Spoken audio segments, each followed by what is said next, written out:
লোকমান ছিল একজন নিগ্রো লোক, কুচকুচে কালো, ঠোঁটগুলো পুরো, হাতগুলো লম্বা, কুচকুচে কালো।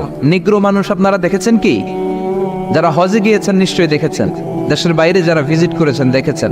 আমি প্রথম দেখেছি মিশরে কুচকুচে কালো মানুষ, এর আগে দেখি নাই। লম্বা লম্বা মানুষ। 2008-এ যখন গেলাম মিশরে, মাগরিবের নামাজ পড়লাম, নামাজ পড়ে সালাম ফিরাই দেখি ডান দিকে মুনকার, বাম দিকে নাকির, মানে কালো কালো লোক।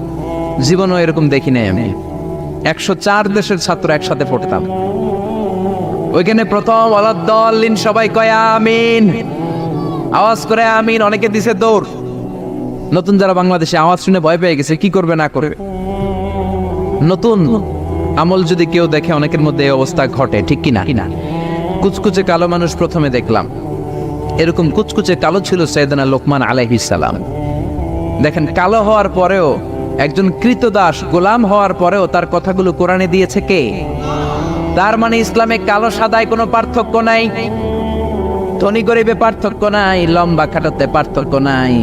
পার্থক্য হলো তাকওয়ায়। যার কলিজায় তাকওয়া বেশি সেই আল্লাহর কাছে সেরা, ঠিক কিনা? কিয়ামতের দিন কি প্রধানমন্ত্রীর জন্য আলাদা লাইন, প্রেসিডেন্টের জন্য, এমপির জন্য? কিয়ামতের দিন লাইন দুইটা। কয়টা? আসহাবুল ইয়ামিন, আসহাবুশ শিমাল। একটা হবে ডানপন্থী আর একটা বামপন্থী।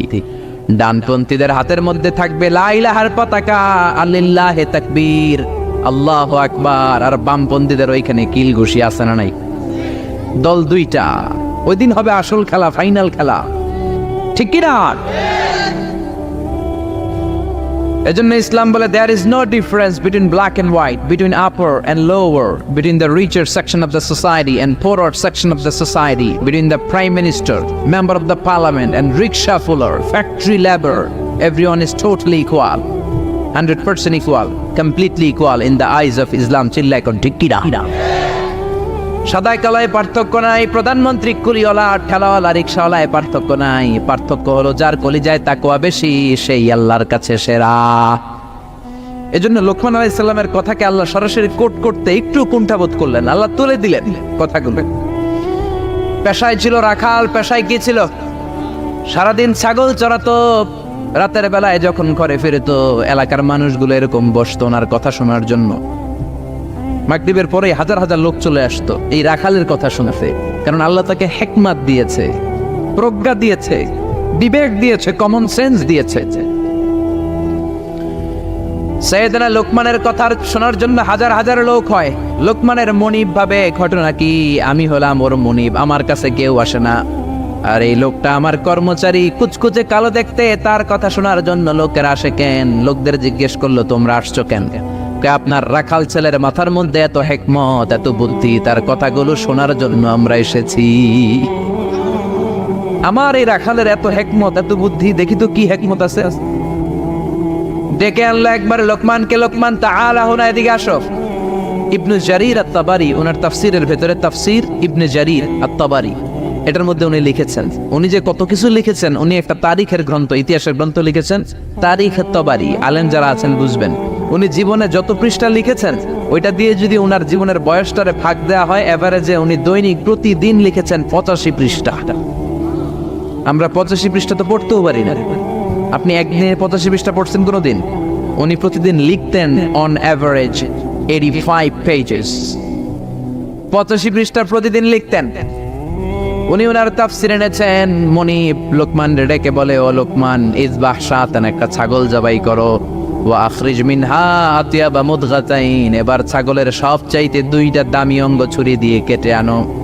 সাইয়েদনা লোকমান মনিবের কথা অনুযায়ী ছাগল জবাই করলেন। জবাই করে জিহ্বাটা আর কলবটা কেটে আনলেন।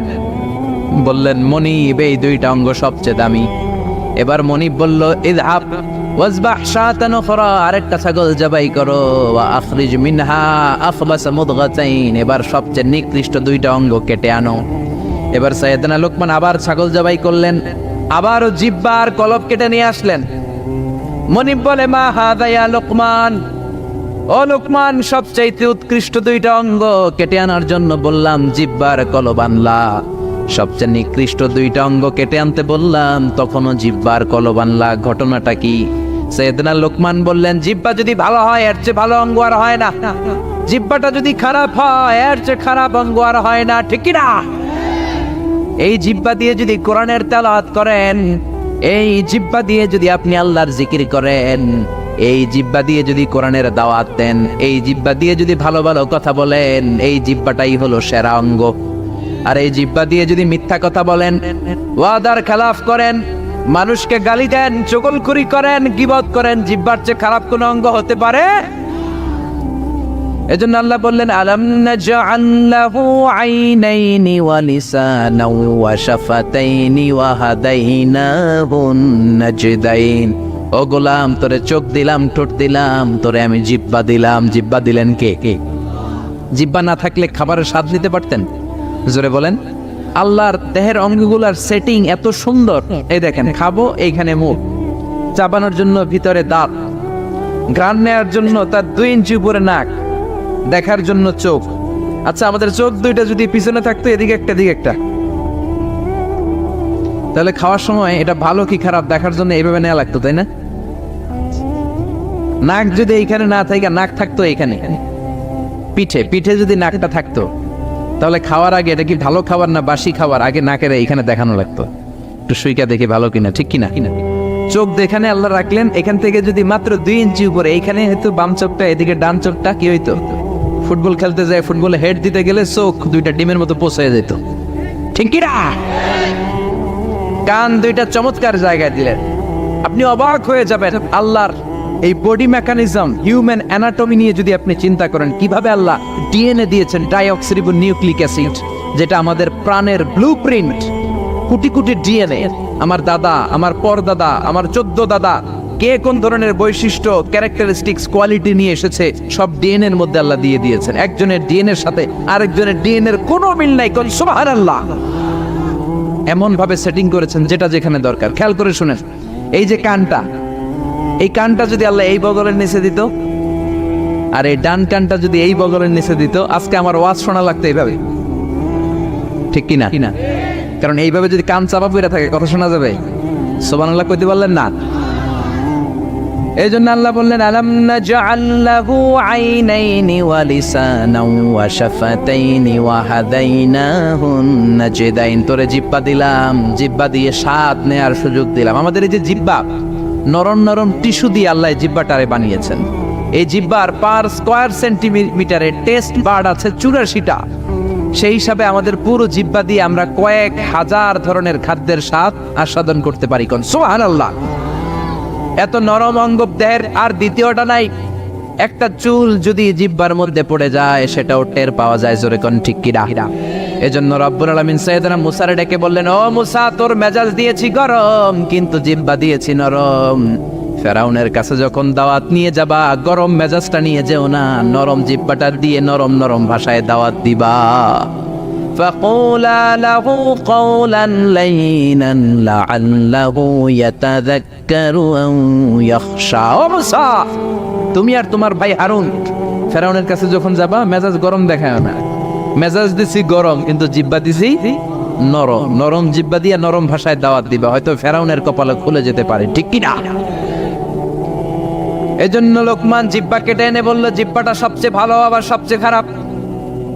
কলব কেটে এনে বলল, কলবটা সবচেয়ে ভালো সবচেয়ে খারাপ। কলবে যদি আপনি আল্লাহরে বসান, এই কলবের ভেতরে যদি আল্লাহরে জিকিরে বসান, এই কলবের মধ্যে যদি সবার জন্য ভালোবাসা থাকে, peace for all, love for all, no hatred for anyone, no jealous for anyone, কারোর জন্য ঘৃণা থাকবে না অন্তরে, সবার জন্য ভালোবাসা আছে না? নাই। এই অন্তরে যদি সবার জন্য ভালোবাসা পুষে রাখেন, আল্লাহর জিকির দিয়ে যদি অন্তরটারে সমৃদ্ধ করেন, কলবের চাইতে দামি কোনো অঙ্গ আছে নাকি?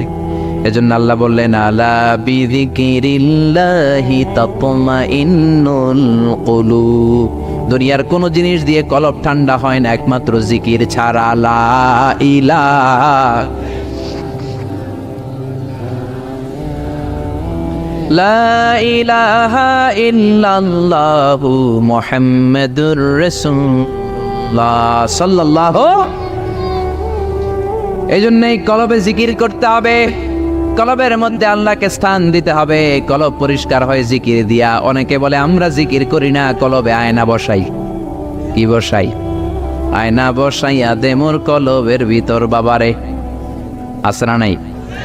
আসলে আয়না আছে নাকি কলবে? বাবার কলবেই নাই, তোমার কলবে থাকবে কেমনে? আয়না টায়না কিছু না, কলবের ভেতরে জিকির থাকবে কার? লোকমান বলল সবচেয়ে দামি অঙ্গ জিহ্বা, সবচেয়ে নিকৃষ্ট অঙ্গ জিহ্বা, সবচেয়ে দামি অঙ্গ কলব, সবচেয়ে নিকৃষ্ট অঙ্গ কলব। মনিব তো বলে তাই তো, লোকমানের তো আসলেই অনেক জ্ঞান। মনিব বলে যা লোকমান, আর আমার রাখালগিরি করার দরকার নাই, তোরে আমি আজাদ করে দিলাম। দিন রাত সারাদিন সারাক্ষণ মানুষকে তোর জ্ঞান বিলিয়ে বিলিয়ে মানুষকে তুই আলোকিত করে দে। সুবহানাল্লাহ। বাড়িতে যে বললেন,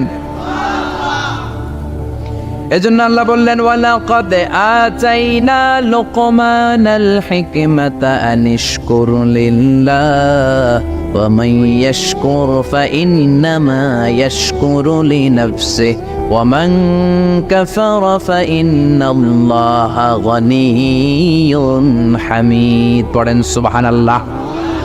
আল্লাহ বললেন আমি লোকমানরে হিকমত দিয়েছি। কি দিয়েছি? কথা বলেন। হিকমত শব্দটার সাথে আপনারা পরিচিত না?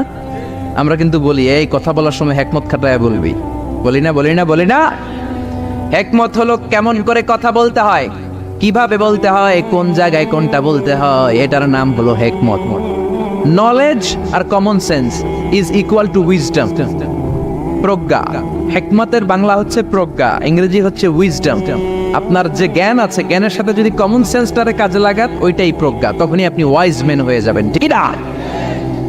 আপনার জ্ঞান আছে নামাজ পড়া ফরজ, নামাজ পড়লে জান্নাতি হওয়া যায়, এটা কিন্তু হিকমত না, এটা হলো জ্ঞান, নলেজ। এবার কেমন করে রুকু করবেন, কেমন করে সিজদা করবেন, কেমন করে নামাজ পড়বেন, এটা জানার নাম হলো হিকমত। তার মানে জ্ঞানকে প্রয়োগ করার কৌশল হচ্ছে হিকমত। জ্ঞান প্রয়োগের বাস্তব কলা কৌশল মেকানিজম জানার নাম হচ্ছে হিকমত। এই জন্য যারা কোরআনের দাওয়াত দেয়, যারা মুফাসসিরে কোরআন, যারা খতিব, যারা ইমাম সাহেব, আল্লাহ তাদেরকে বললেন দাওয়াত দেওয়ার সময় হিকমতের সাথে দিবা। উদউ ইলা সাবিলি রাব্বিকা বিল হিকমাতি ওয়াল মাউইযাতিল হাসানাতি ওয়াজাদিলহুম বিল্লাতী হিয়া আহসান। উদউ ইলা সাবিলি রাব্বিকা, আল্লাহর রাস্তায় দাওয়াত দাও। কিভাবে দিবা? বিল হিকমা, হিকমতের সাথে দিবা। হিকমত আল্লাহ সবারে দেয় না। ইউতিল হিকমাতা মান ইয়াশা ওয়া মান ইউতাল হিকমাতা ফাকাদ উতিয়া খায়রান কাসীরা। আল্লাহ হিকমত দেন কিন্তু সবাইরে নয়, যারে দেন তার কপাল রে উজালা করে দেন। হিকমতের আরেক অর্থ সুন্নাহ। বিশ্বনবী ইউআল্লিমুহুল কিতাব ওয়াল হিকমা, কিতাব শিখাবে আর বিশ্বনবীর সুন্নাত শিখাবে। এই সব হিকমত আল্লাহ লোকমানকে দিয়েছেন। এজন্য রব্বুল আলামিন আমাদেরকেও হিকমত দেখ, আমরা চাই কি চাই না? চাই কি চাই না?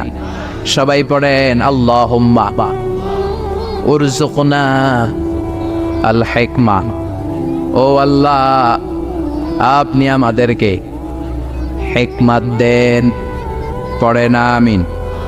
আমি লোকমানকে হিকমত দিয়েছি আর বলেছি আনিশকুর লিল্লাহি ওয়া মান ইয়াশকুরু ফাইন্নামা ইয়াশকুরু লিনাফসি। হিকমত দিয়ে আমি লোকমান রে বললাম, ও লোকমান, আনিশকুর লিল্লাহ, শুকরিয়া করবা কার? জোরে বলেন কার? আল্লাহর শুকরিয়া করবা, কারণ শুকরিয়া করলে নেয়ামত বাড়ায় দেয় কে? শুকরিয়া না করলে নেয়ামত কেড়ে নেয় কে? লাইন শাকারতুম লাযীদান্নাকুম ওয়া লাইন কাফারতুম ইন্না আযাবি লাশাদীদ। ও বান্দা, যদি আমার নেয়ামতের শুকরিয়া করো, এই যে ভাত খাও, এই যে মাছ খাও, গোশত খাও, এই যে বাতাস, নাক দিয়ে বাতাস নাও, এই যে প্রাণ ভরে তুমি পানি খাও, এই যে আমি নেয়ামত দিয়েছি, নেয়ামতগুলোর শুকরিয়া যদি করো, নেয়ামত বাড়ায় দিবে কে? আর যদি নাশুকরি করো, জেনে রেখো আমার আযাব বড় কঠিন। ইন্না বাতশা রাব্বিকা লাশাদীদ, আমার পাকড়াও বড় কঠিন। আমি আল্লাহ সব সময় ধরি না, কিন্তু যখন ধরি তখন ধরে ধরে ধরে না ধরলে আল্লাহ। জোরে বলেন, ধরে ধরে ধরে না ধরলে আল্লাহ। সব সময় ধরি না, কিন্তু ধরলে সারি না। ফেরাউন রে ধরে না, কিন্তু যখন ধরছে তখন আর নমরুদরে ধরে না, কিন্তু যখন ধরছে মশার কামড় দিয়ে দুনিয়া থেকে শেষ। ফেরাউনকে সাগরের মধ্যে সুবানি খাওয়াইছে কে? আব্রাহার বাহিনীকে আবাবিল দিয়ে ধ্বংস করলো কে? আবার গাবা ভাঙতে এলে পাঠাও আবাবিল, দাও খোদা দাও আমায় আবার উমার দারাজ দিল। আল্লাহু আকবার। তার মানে সব সময় ধরে না, অনেক ছাড় দেয়। ফামা হিলিল কাফিরিন আমহিলহুম রুয়াইদা, কাফেরদেরকে আমি ঢিল দেই, চান্স দেই, সময় দেই, দেখি ফিরে আসি কিনা, দেখি তওবা করে কিনা, দেখি মসজিদে ঢুকে কিনা, দেখি নামাজি হয় কিনা, দেখি ভালো মানুষ সাজে কিনা। জোরে কোন ঠিক কিনা? আমরা যখন ঘুড়ি উড়াই হাতে থাকে কি? নাটাই থেকে আমরা সুতায় ঢিল দেই, তাই না? ঘুড়ি ডানে যায় বায়ে যায়, কি আরাম, উঠতেছে এই আকাশে, এদিকে যায় ওদিকে যায়। তার মানে কি এই যে ঘুড়ির আর ফিরে আসা লাগবে না? আসা লাগবে কি লাগবে না? সুতা আমরা ঢিল দেই, ঘুড়ি আকাশে উড়ে। সন্ধ্যাবেলায় নাটাই ধরে যখন সুতায় টান দেয়, ঘুড়ির ফিরে আসা লাগে কি লাগে না? এই জন্য সুযোগ পেয়ে গাদ্দারি করো না, নাফরমানি করো না। সুতায় ধরে যখন টান দিবেন ফিরে আসা লাগবে, ঠিক কি না? এজন্য আল্লাহ বলো শুকরিয়া করো। বললেন শুকরিয়া করে বাড়ায় দিব, না শুকরি করলে কেড়ে নিব? শুকরিয়া করবেন না কেন? এত নেয়ামত আল্লাহ আমাদের দিয়েছেন, নেয়ামত গুলো গুণে শেষ করতে পারবেন? পারবেন? আমার দেহে কত নেয়ামত, আমার ঘরে কত নেয়ামত, আমার ব্যবসা প্রতিষ্ঠানে কত নেয়ামত, গোটা বসুন্ধরা পৃথিবী ব্যাপী কত নেয়ামত, ঠিক কি না? এজন্য আল্লাহ বললেন আনিশকুরু লিল্লাহি ওয়া মান ইয়াশকুরু ফাইন্নামা ইয়াশকুরু লিনাফসি। শুকরিয়া করো, শুকরিয়া করলে তোমারই লাভ। যে শুকরিয়া করে নিজের জন্যই করে নাকি আল্লাহর লাভ? আমরা শুকরিয়া করলে আল্লাহর অনেক লাভ না? আল্লাহর ক্ষমতা অনেক বেড়ে যাবে আমরা শুকরিয়া করলে। বেড়ে যাবে। আল্লাহ বলে গোলাম, পৃথিবীর সবাই যদি মুত্তাকি হয়ে যাও, দুনিয়ার সবাই যদি নামাজি হয়ে যাও, আল্লাহর ওলি হয়ে যাও, আমার কোনো লাভ নাই, লাভ তর। আর সবাই যদি কাফের হয়ে যাও, আমি আল্লাহর লস নাই, লসও তোমার। জোরে কোন ঠিক কিনা? সহিহ মুসলিমের বর্ণনা, দুনিয়ার সবাই যদি কাফের হয়ে যায়, মুশরিক হয়ে যায়, আমি আল্লাহর ক্ষমতার 1 ইঞ্চিও কমবে না। সবাই যদি জিকির করে ওলি হয়ে যায়, আমি আল্লাহর ক্ষমতার 1 ইঞ্চিও বাড়বে। লাভ লস কার? কয় আল্লাহর। লাভ লস কার? কার? আরো জোরে সবাই বলেন। লাভ লস আমাদের। ওমান কাফারা ফাইন্নাল্লাহা গানিয়্যুন হামিদ। আর যদি কুফরি করো, জেনে রেখো আল্লাহ মুখাপেক্ষী, আল্লাহর কিছু লাগে না, লাগে আমাদের। আমাদের প্রয়োজনে আমরা আল্লাহর কাছে ঠেকা, আল্লাহ কারো কাছে ঠেকা নাকি? আমাদের প্রয়োজনে আমরা আল্লাহর কাছে চাই, আল্লাহ কারো কাছে চায় নাকি? এবার সাইয়েদনা লোকমান ছেলেরে দাওয়াত দিবেন, ছেলেরে উপদেশ দিবেন, শুনতেছেন? আল্লাহ বললেন ওয়াইয ক্বালা লুকমানু লিবনিহি ওয়া হুয়া ইয়াইদুহু ইয়া বুনাইয়া লা তুশরিক বিল্লাহ ইন্নাশ শিরকা লাযুলমুন আযীম। শুরু করলেন উপদেশ। ও নবী, স্মরণ করুন ওই সময়ের কথা যখন লোকমান তার ছেলেকে উপদেশ দিচ্ছে। এজন্য ছেলেরে নসিহত করবেন, উপদেশ দিবেন। বিবিকে নসিহত করবেন। কোরআনে আল্লাহ বলেছে ফাইদুহুন্না, বিবিরে ওয়াজ করো। আমরা ওয়াজ করতে চাই না, ফ্যামিলি মিটিং নাই, ছেলেদেরকে আমরা কিছু বলি না, ছেলেদেরকে উপদেশ দিবেন। লোকমান বলল ইয়া বুনাইয়া, ও আমার বাজান, ও আমার কলিজার টুকরা সন্তান। আদর করে বলবেন, তমুক দিবেন না, এই হারামজাদা, গোলামের পোলা গোলাম, নামাজ পড়স না, আজকে তোর একদিন কি আমার একদিন। পোলাই কেবল ঠিক আছে, আজকে আমনের একদিন, আরেকদিন আমার, ঠিক কিনা? কাজ হবে না। নরম ভাষায় দরদ নিয়ে বলবেন। হৃদয় নিংড়ানো দরদ নিয়ে কোনো কথা বললে ওই কথাটা আরেকজনের হৃদয় স্পর্শ করে, ঠিক কিনা? এজন্য দাওয়াতের ভাষা হতে হবে খুব হৃদয় স্পর্শী, নসিহত হতে হবে খুব কোমল ভাষার। অনেকে নসিহত করে মনে হয় যে আমার কি লাইবে এখন, আছে না? নেই, এটা তো নসিহত না, এটা ঝগড়া। বাবা ছেলেরে ডাক দিল ইয়া বুনাইয়া, ও আমার বাজান, ও আমার কলিজার টুকরা, ও আমার বৎস, ও আমার সন্তান, ও আমার কলিজার টুকরা। এরকম দরদ মাখা কণ্ঠে, ও আমার বাজান, ও আমার সন্তান, এভাবে ডাক দেয়। কলিজার টুকরা সন্তান বলে প্রথম উপদেশ দিচ্ছে, লা তুশরিক বিল্লাহি ইন্নাশ শিরকা লাযুলমুন আযীম। ও আমার কলিজার টুকরা সন্তান, শিরক করো না। কি করো না? সবাই বলেন, কি করো না? শিরক করো না, কারণ ইন্নাশ শিরকা লাযুলমুন আযীম, শিরক হলো বড় জুলুম। কারণ এই জুলুমটা কোনো মানুষের উপর জুলুম নয়, এই জুলুমটা কার উপর? যে আল্লাহ রিজিক দেয়, আল্লাহর না মাইনা আরেকজনরে মানেন, আপনি মুমিন না মুশরিক? যে আল্লাহ আপনার স্রষ্টা, তার ইবাদত না করে আরেকজনের ইবাদত করেন, আপনি মুমিন না মুশরিক? এজন্য বললেন লা তুশরিক বিল্লাহ, শিরক করো না। খেয়াল করবেন, সবচেয়ে জরুরি জিনিস আগে বলতে হয়, এই জিনিসটা অনেক জরুরি। শিরক কিন্তু অনেক ভয়ঙ্কর। শিরক হচ্ছে ভয়ঙ্কর ঈমান বিধ্বংসী মারণাস্ত্র। এই শিরক যদি আপনি করে ফেলেন, আপনার সব শেষ। এজন্য প্রথমে শিরকের কথা বললেন। শিরক হলো ঈমান বিধ্বংসী মারণাস্ত্র। এইডসের চেয়েও ভয়ঙ্কর, ক্যান্সারের চেয়েও ভয়ঙ্কর। ক্যান্সারের অ্যান্সার আছে, শিরকের কোনো অ্যান্সার নাই, ঠিক কিনা? বিশ্বনবী বললেন, আখফা মিন দাবিবিন নামাল, পিঁপড়ার চেয়েও গুটি গুটি পায়ে তোমার দেহের ভেতরে শিরক নামক ভাইরাস ঢুকে তোমার ঈমানকে সারখার করে দিবে, ঠিক কিনা? এজন্য কখনোই কোনোভাবে শিরক করা যাবে। আমরা যখন নামাজে দাঁড়াই, আল্লাহ বলে নামাজ পড়ে পড়িস, আগে বল শিরক করস কিনা। আমরা বলি ওয়াজ্জাহাতু ওয়াজহিয়া লিল্লাযী ফাতারাস সামাওয়াতি ওয়াল আরদা হানিফাও ওয়া মা আনা মিনাল মুশরিকিন। আমরা বলি, ও আল্লাহ, ওয়া মা আনা মিনাল মুশরিকিন, আমরা শিরক করি। আবার যখন আমরা হজ করতে যাই, ইজার পরে রিদা পরে হজের জন্য যাই, আল্লাহ বলে হজ পরে করিস, আগে বল শিরক করস কিনা। আমরা বলি লাব্বাইক আল্লাহুম্মা লাব্বাইক, লাব্বাইক লা শারীকা লাক লাব্বাইক, ও আল্লাহ, কোনো শরীক করি না, কোনো শিরক করি না, কোন সুবহানাল্লাহ। এজন্য আল্লাহ বললেন, ইন্নাল্লাহা লা ইয়াগফিরু আন ইউশরাকা বিহি ওয়া ইয়াগফিরু মা দুনা যালিকা লিমান ইয়াশা। আল্লাহ চাইলে সব গুনাহ ক্ষমা করে দিতে পারেন, শুধু শিরকের গুনাহ ছাড়া। কোন গুনাহ ছাড়া? আরো জোরে বলেন। আল্লাহ সব গুনাহ মাফ করেন, কিন্তু শিরকের গুনাহ মাফ করেন। এজন্য হাদিসে কুদসিতে আল্লাহ বললেন, পাহাড় পরিমাণ গুনাহ নিয়ে যদি কিয়ামতের দিন আমার সামনে হাজির হয়ে যাও, ওই গুনার মধ্যে যদি শিরকের গুনাহ না থাকে, আমি আল্লাহ পাহাড় পরিমাণ ক্ষমার দয়া নিয়ে তোর কাছে হাজির হয়ে যাব। পাহাড় পরিমাণ গুনাহ, এই গুনার ভিতরে শিরকের গুনাহ নাই, তাহলে পাহাড় পরিমাণ ক্ষমা নিয়ে আমাদের কাছে হাজির হয়ে যাবে কে? এজন্য আল্লাহ ফরমান, লা ইন আশরাকতা লা ইয়াহবাতান্না আমালুকা ওয়া লা তাকুনান্না মিনাল খাসিরিন। যদি কোনো ক্রমে শিরক করে ফেলো, তোমার সব আমলগুলো বাতিল করে দিবে কে? এজন্য শিরক করা যাবে? শিরক মানে আল্লাহর সমকক্ষ কাউরে মনে করা, আল্লাহর অংশীদার স্থাপন করা, আল্লাহর নামে কাউরে ডাকা, আল্লাহর মতো কাউরে ক্ষমতাবান মনে করা, এটা হচ্ছে শিরক। বুঝতে পেরেছেন?